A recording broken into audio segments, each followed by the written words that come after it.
that even in cases of extrajudicial killings, that we are debating whether to pursue justice or pacification, that it's easier for the state to spend money, taxpayers' money, in pacifying families of the bereaved instead of pursuing justice. Fred, not that the trend begins today. The trend begins right in post-election violence. And the trend begins with who has formed the government. The government is formed by ICC. It's an ICC government. And truth be said, it's on record that the sitting president was an ICC suspect for the post-election violence. It is also true that the deputy president was his lawyer in the ICC.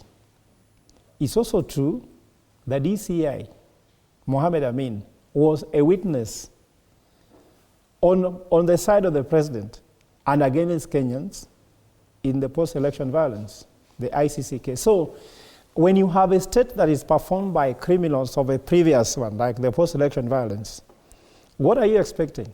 So for me, the trend is not just in blood money, the thing. We also talk about blood parliament.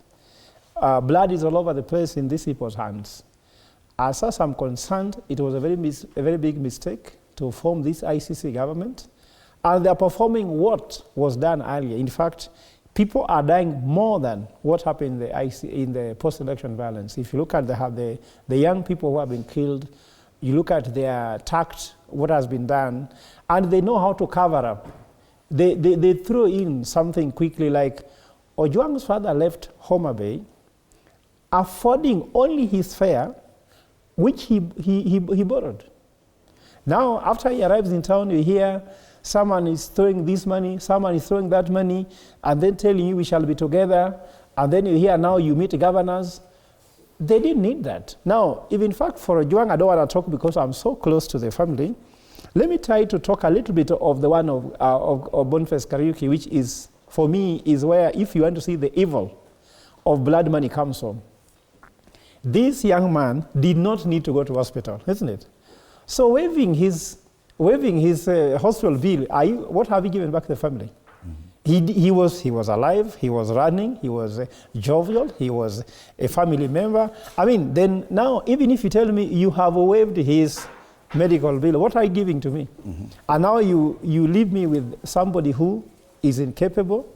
Actually, to be declared brain dead is dead. So, God was not a fool to put the brain inside the skull. For the most important organ you have in your body is your brain. Mm-hmm. That's why it is kept inside the skull. There is nothing else inside the skull. You can say your eyes, you may lose your eyes, but you can still operate. So, according to me, the government is taking the cart before the horse. When something happens to young people, the first thing is justice. What has happened to these young boys? How have they been killed? Who is culpable? First, before I will compensate, I'll waive that bill. Isn't that the problem, Senator, that we are very quick to demand for compensation